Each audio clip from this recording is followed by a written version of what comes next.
concept kita clear hoy sibo hacking hai is not open scammer has not open scammer di pesawat na kamu sih digital arrest hai de why say there is no such thing as digital arrest online da thara ga thangbe na camera man like the phone reset sum to biya de hack hoy kre तुम ले जसनो दुमेना पाइ नो सो nothing ओ research को तो बिगनो होजे आइना सेमिसना फोन क्लोन तौनेबा फोन जे अखोइना सिदा पारियो फोन जे आइगे सिगे फोन जे लॉक सिसो सिसियो तरागा लोइना रन तौदुइनी प्लस कैमरा एक्सेस पिरकनी आइगे फोन ना तौरि खुदिमा लैपटॉप सिना लोइना वर्क तौबा फोन जे काहोरे युम थममे हारसु सिदा लोइना याबगी मोंगनेबा पासवर्ड थी दोक बाइदार कोई पासवर्ड समवन एनी पासवर्ड थीडियो एनी अदुमाइ लेगदो एनी अदुम केस लागदा कोने थी बाइदार ngahak khatangi noi si tambala aga tamaga certificate to paisa khro haibda tambi do ojade nakamdreba si ojade ZS na laiba mafam ase mayam da su khudung sana bi damak ta laiba jaga sigi detail ado thambi okay akoina laiba jaga se yamna mayam ni lai ne ta khamo pham ni akoi gi jingmeirong khonang ani karak haiba do aduda akoi gi khorai rom chapal lambi do aduda ISBT leidana ISBT gi hek manak ta laiba Olympia Mall ISBT hek manak ta laiba Olympia Mall mamang ta dum thek pani Olympia Mall di 4th floor da ne akoi lairis khonang ani karak jingmeirong SBT manakta Olympia Mall gi mathakta 4th floor da mafam ase da pi ba di cyber security matang da pi facility sing ase kali kali kuna jealous company se to वैसे basic course and advanced course का तो भी कौन basic course या उधर advanced है basic course का छोटा मोटा course मतलब सुखा लेके there is HTML CSS JavaScript web development कर रहे हैं basic course नहीं उधर मतलब ethical hacking ला करी ethical hacking जो क्या है तारा कती basic course में जाओ तो उसमें आया हुआ कौन उधर मतलब चिता कोई ethical hacking जो कोई free तो सुपी भी आओगे free तो course क्या free तो भी नहीं कौन ethical hacking free को एक करना की नो coder developer है उनका नहीं अंगां student का ले उनका नहीं मखातम नहीं बा तो तमनिंगा हयिंग बयाव तारगा द कोन एग्जाम लो 24 आवर के एग्जाम लो कनी दो मने फलन नियम न पास तो बिता तारगा दी एथिकल हैकिंग से मकोई गिदी ऑलमोस्ट फ्री और सुया इन तरह 50% ऑफ है सुया अदने हिने जाइनिंग इस खाता दे मले दे sports sing ase kali kali course है ethical hacking networking penetration testing web penetration computer hacking forensic investigation में ले को और मतलब सीधा मोबाइल पे टेस्टिंग ले दी मखाता जावा पाइथन क्या हम सुले दे मका बग बाउंटी ले बग बाउंटी यदि अखोई वेबसाइट नि हमरा साबो वेबसाइट में कमेना सेंदोकनी क्या सोय अपा ले को यंतोगा यंतोकनी हाबसी हमरा शॉर्ट टाइम के बग बाउंटी है से साम तरम चाव ने तुम ये गदि को प्रॉब्लम से हमका कोइना साइबर सिक्योरिटी एथिकल हैकिंग हाइबा कांदा नेगेटिव वे द चले कोई पोर हुरान बा नत्रगा पैसा हुरान बा कांसेप्ट कितना क्लियर होई सिको हैकिंग है इस ना तो बनी स्कैमर है ना तो बनी स्कैमर के पैसा हुरान काम कुछ नहीं हैकिंग है गदि कोई परमिशन में लो रगा इनाउना किरम सारे और इन इनाउ से परमिशन लो रे ना तो हम लोग से नंगे वेबसाइट दा सो मियाव रे को तो लाइक के तो सेम तो हाइब ने एक्चुअली इंजीनियरिंग को मतलब काम ने बस नंगे सेमी फोटो है न शान दे खलम मरी से परफेक्ट आ रे सो बियाव दे खलम ने but I can break your system एनंग सिस्टम तो गाय भी आने या बसु यावी या तो बसु यावी कई को तो गाय भी याव को तारगदी इन तो गाय रे ना नंगे सेमी फोटो से या रे को सो बियाव रे नंगे पासवर्ड से लिक वे रे को नंगे यूजर नेम से लिक वे रे को नंगे फेसबुक आईडी से तो बना चलाई सी जगह से ये सेम तो सिरा एक्सेट्रा एक्सेट्रा एथिकल हैकिंग है रखनी है तो एथिकल है से हैकिंग अमले रे हैकिंग दी महंग तक के हाई वही मेरा हैकिंग है गदी एथिकल है वर्चुअल के ना परमिशन लो रगा अब तो बाहर ने रखना है ठीक है सीने कोना साइबर सिक्योरिटी जरा से तो से कोना एंड फ्री की कोर्स के हम ले पान में लाओ ठीक है ado facility speed ba se da sa study mentoring ke ya study material लेते बस नंगी ब्रेन तो खत्म करो दे हम बाहर हुए ब्रेन तो खत्म करो दगा संडे अपलोड भी आ रहे जूम का कंडीशन कर ले मिनिमम 3 आवर की क्लास तो होता है तब नहीं बना तब भी आएगा क्लास 8 का बनाना तब जो कुछ शिकायत है बेसिक कोर्स है एडवांस कोर्स तो है क्लास 10 से लगता 12 से लगता ग्रेजुएशन तो है कब हम मगे ले कोर्स ला तुम जो सो नो प्रॉब्लम सी इंटरनेट से ना इंटरनेट तक ना हो नंबर यो प्रॉब्लम सराउंडेड में रोज जिकी मतलब सिदा पैसा यूपीआई देगी होरगा मैसेज था देगी होरगा नंगी प्रोजेक्ट देगी एआई के आमला नंगी थमक शोन दिने एआई से काय थमक तो इंटरनेट से काय थमक तो सर्वर्स ना कई मन की डाटा लो की बता रहे तो चेक्शन लो हाई तो भी कोई एथिकल हैकिंग क्लासेस पी बने बना सिंजे अंगा चिना उची होय पेरेंट्स के आम की होप कर ले ड्रीम कर ले डॉक्टर ले कुछ इंजीनियरिंग पहुंच से नत्रगा आईएएस होने से आईपीएस होने से ना डॉक्टर ये मतलब इंजीनियरिंग का मतलब आईपीएस हम पेशा का चंगे इन शॉर्ट कैलकुलेट तो kan चलो ऐसा दिन खन दे तब doctor engineer IPS I try तो को लेट्स अज्यूम 6-7 lakhs तुम पार से को बट अदे की सु होम बा अदे की शेंड ऑफ थबा cyber security lady, networking lady, PT lady, PT kung kasi di ako yung officer ko matong dati. PT kung isi just ko makala man PT sina kayo no, yung nakamaga network, apa man yan, dagi laptop ka apa pa siya laga ni giver gaya ko. Permission law ko liko, gaya ba ito permission law ka. Nagi ba sa yure, sida hore, nagi password sa likoy le, nagi UPI payment ko kan wala sa tremi to da chakre. Kura di pora mas sembi daga PB ba ta. So ethical hacking, cyber security chang ngi the concept sila. Right, public exposed over the staff bank kaya malak kami tasya kaya mang kiba ma black na taro kaya ma yaw ko. Nagi defamation case kaya ma thengna kaya क्या मत हिंगक दे सिंह हुई Razik proxy and VPN lakh तक कितना फिर tough होता है हार वे have ना ते मन जितना वीपीएन सामने में समझो कुछ काय दे वीपीएन तारा संगरा कुन संगरा प्रॉक्सी हाकेरा हांग ने दू मर there is always a root root में दुम लेगी ने कोई just because an officer ma hanga ga chida na jealous companies run to ni ha ga ai permanent si na te basi ki VPN ne the actual ju mo lagi ba adu yo ko ne trace to ko si process am ta ko ga ta du na ko tam ni sa adu ne ha adu ki process ni ne ethical hacking cyber security है इसमें VPN तो मैंने चुका है का ना कि मैंने मास्टर में trace to चुन तो मैंने बैकअप तो चुन तो मैंने फांसी में वो की processing में मुकर चला but फान ना बोलेंगे actually sometimes ꯑꯩꯈꯣꯏꯒꯤ ꯐꯣꯟꯁꯤꯗꯀꯣ ꯁꯥꯔ OTP ꯅꯝꯕꯔ ꯍꯥꯏꯔꯛꯑꯣ ꯑꯗꯒꯤ ꯀꯩꯅꯣ ꯇꯧꯔꯛꯑꯣ ꯀꯥꯏꯅ ꯑꯩꯈꯣꯏꯒꯤ ꯑꯦꯀꯥꯎꯟꯁꯦ ꯍꯦꯛ ꯇꯧꯅꯕꯒꯤꯗꯃꯛꯇꯁꯨ ꯀꯌꯥꯃꯨꯛ ꯂꯥꯛꯄ ꯊꯦꯡꯅꯩ ꯁꯤ ꯁꯦꯀ꯭ꯌꯣꯔ ꯑꯣꯏꯅꯕꯒꯤꯗꯃꯛꯇ ꯀꯩ ꯀꯩ ꯂꯩꯒꯦ ꯍꯥꯏꯕ yes si hana sing mang si kaya hai kan si wa se mana live ko do ka hala ga call me to video kemo di mon to ko so lo ma live call ma kan live one time or going the live coming the live so OTP and piro o to ro da OTP ni da piro in short OTP ni ra ba kara su bank ko no OTP ni roi kana su no da ni bank te bisa transaction ta kare bisa to no to mo fraud call ma la ka re ko do ka thala ni fraud call da ni ka te ko fraud call sa to mo su le di mo ka ina se accident hoya bisa piro hospital le nangi bank debit card sumin to ka block hoitre piro etc etc fraud call banks na kana su call to ga do hai de do mare digital areas ma le digital areas ha wahi ko le transaction view digital areas hai de wahi se there is no such thing as digital areas online da share ga thangre na camera man le dam nangi pesa sumin to ga koina pose ka pha bu yaw re ko delivery to kan da shibya ta fara me nang je rest of the year digital year mi kya kya ama pung min hatta ma hatta ni pha ba yaw ro ko yam chalu ko na sane yam ko na mo na hai nang gi account of 3 storani dun ke dorani ho je nang le ga special oi na ma kan da hazaro dun me to digital rest of kya yaw ki ba kya mi kya am ko kram si kya ko mani ko kya ko ki mo se ko te thang dri ko no pan de kya am ko kram si mo section view on trai kai hai ni je section lo pasha to mang kra ko na recover to hai ji dun ma program da ma ka le di करीबुम खंगे ने phone से hack होइके नत्रगा compromise तौरे account से hack phone reset तो फतबा आदत अमग लेदि को SIM SIM लो phone reset सु तो बिया देबो हैक होइके तुम ले जसनो दुमेना पाइ नो सो नो थिंग को रिसेट को गो बिगनो केनो हैक तो दियो मा थारी लिंक नत्रगा मा थारी एपीके फाइल से के मो पेस्ट हो से थोड़ा लाया दु जा किता है को ऑप्शन से नी में वो 0% जा की को से मंगाई दे है ए mo la pa nga chi che tamde tamning ba shadow one ba family members who are so kujo sab na pa ya tam ko na te kujo na daga shana ta la tam ko ni na kujo khang ye bu ga wa do de mo rum sida mani pura trainer lai te yam ba ko trainer lai tamne ma khasa ba chi ethical hacking ko networking ba PT ko tam ga ta na mani bu tharo ma ba ta and it's a very big money ya chobar shi de mo sida la ho khairo khaira ga ai da tabak shu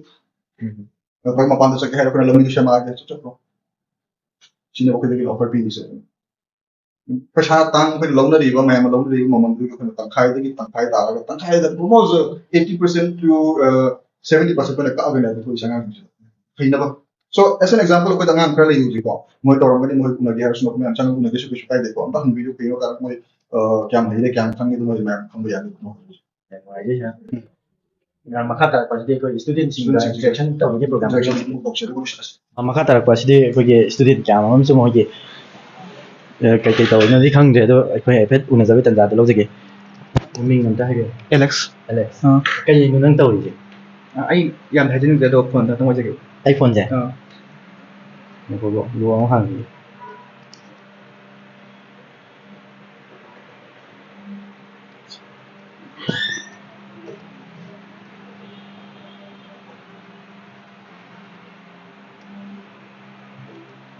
Atam pawi ko sa.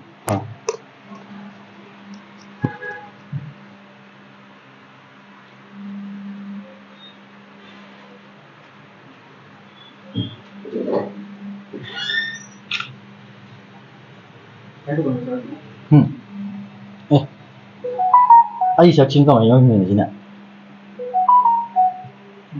Lagi ada kan.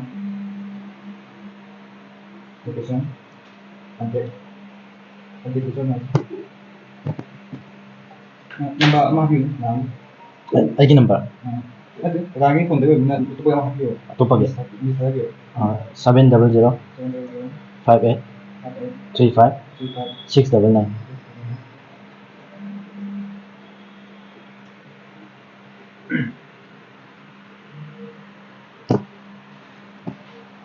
Bisa sakon niyo.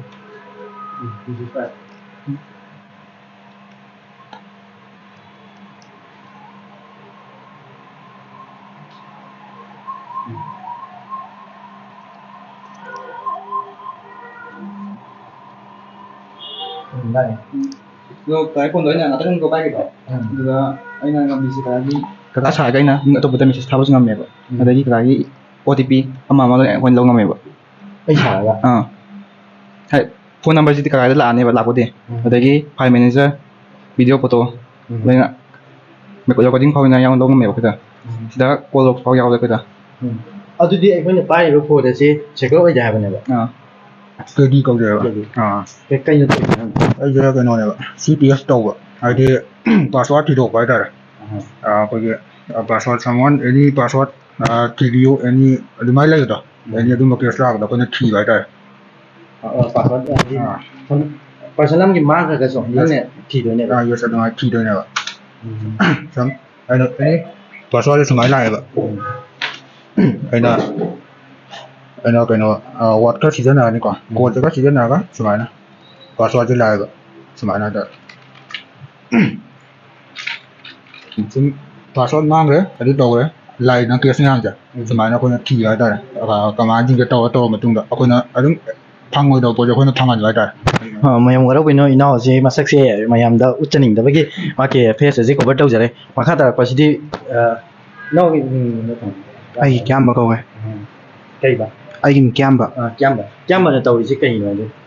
ꯑꯩꯅ ꯇꯧꯔꯤꯁꯦ ꯁꯨꯝ website ꯁꯥꯕ ꯑꯗꯨꯒ ꯍꯧꯖꯤꯛ ꯑꯩꯅ ꯁꯦꯝꯃꯤꯁꯤꯅ phone clone ꯇꯧꯕꯅꯦꯕ ꯐꯣꯟꯁꯦ ꯑꯩꯈꯣꯏꯅ ꯁꯤꯗ ꯄꯥꯏꯔꯤꯕ ꯐꯣꯟꯁꯦ ꯑꯩꯒꯤ ꯁꯤꯒꯤ ꯐꯣꯟꯁꯦ ꯂꯣꯛꯁꯤꯁꯨ ꯁꯤꯁꯤꯗ ꯇꯧꯔꯒ ꯂꯣꯏꯅ ꯔꯟ ꯇꯧꯗꯣꯏꯅꯤ ꯄ꯭ꯂꯁ ꯀꯦꯃꯦꯔꯥ ꯑꯦꯛꯁꯦꯁ ꯄꯤꯔꯛꯀꯅꯤ ꯑꯩꯒꯤ ꯐꯣꯟꯗ ꯇꯧꯔꯤ ꯈꯨꯗꯤꯡꯃꯛ ꯂꯦꯞꯇꯣꯞꯁꯤꯅ ꯂꯣꯏꯅ ꯋꯔꯛ ꯇꯧꯕ ꯐꯣꯟꯁꯦ ꯀꯥꯎꯍꯧꯔꯦ ꯌꯨꯝꯗ ꯊꯝꯃꯝꯃꯦ ꯍꯥꯏꯔꯁꯨ ꯁꯤꯗ ꯂꯣꯏꯅ ꯌꯥꯕꯒꯤ ꯃꯑꯣꯡꯅꯦꯕ ꯍꯥꯏꯐꯦꯠ ꯁꯨꯝ ꯋꯔꯛ ꯑꯃ ꯇꯧꯁꯤꯀꯣ तसेंग सिदा लेजे आइए फोन है सी फोन से एनी वेयर मफम हमने तावरें खल्लो सी मफम से उदोइने बन सिदा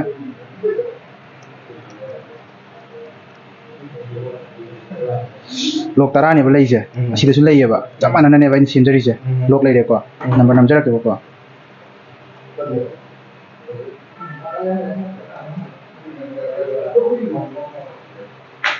chest over sila yung kay sangin ni camera so yung sang je boko kaman sangin yung camera je tak tahu ya so video long ni tak switch over photo kam ni photo ole adudi akhoi na pai ba smartphone se secure suoi oi de ha bane ba oi de ni samadi oi de aje akhoi na manung da any mayam na yeng da phajada ba ke ka lai ga so ha be photo dum tawr ga di yang khudong thi ni ngai oi hai ba du ne ba ko keypad pai ne thare keypad khar kan ta dong chao oi dum si ki calculator se sum se lai de ba phone da run tau ya sida se dum ya ba sum et ka plus tawra ga et dum tawra se ba ti thora ni ba answer dai di ai na mi la ai kanom sida yeng ame khala je ba mi la cholang off thong ran ai gi lob si mong chima punga man te ba ai na tham jo pin he ba ani gum tham ba ahum mari tham ba si di mini hek taw yam chi nai ngame ba ko ha de khoi ma khoi sam he taw mina aduna masing kha yam ni ku yam ngam bagi kudong chaw khara wai ba aduna sim sanang tham re moina ai phone je lo khang ngam dre ba sim je ai na tham siam ko taw je class tau bai mong je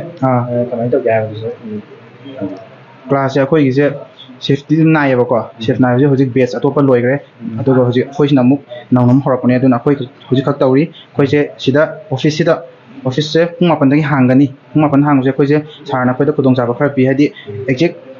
ꯁꯤꯒꯤ office ꯑꯋꯥꯔꯁꯦ 11ꯗꯩꯅꯦꯕ ꯑꯩꯈꯣꯏꯒꯤ class ꯇꯧꯕꯁꯦ ꯑꯣꯐꯤꯁꯁꯤꯕꯨꯗꯤ ꯄꯨꯡ 8ꯗ ꯍꯥꯡꯉꯤ ꯃꯤꯅ ꯀꯩꯒꯨꯝꯕ ꯗꯔꯀꯥꯔ ꯂꯩꯕ ꯃꯥꯒꯤ ꯀꯦꯁ ꯂꯩꯔꯁꯨ ꯑꯗꯨꯝ ꯄꯨꯡ 8ꯗ ꯂꯥꯛꯄꯤꯕ ꯌꯥꯅꯤꯕꯀꯣ ꯑꯗꯨꯒ ꯃꯥꯒꯤ ꯑꯩꯈꯣꯏꯒꯤ ꯀ꯭ꯂꯥꯁ ꯇꯧꯕꯒꯤꯁꯤꯅ ꯄꯨꯡ 11ꯗꯩꯅꯦꯕ ꯑꯗꯨꯅ ꯑꯩꯈꯣꯏꯅ ꯄꯨꯡ 8ꯗ ꯌꯧꯁꯜꯂꯛꯑꯒ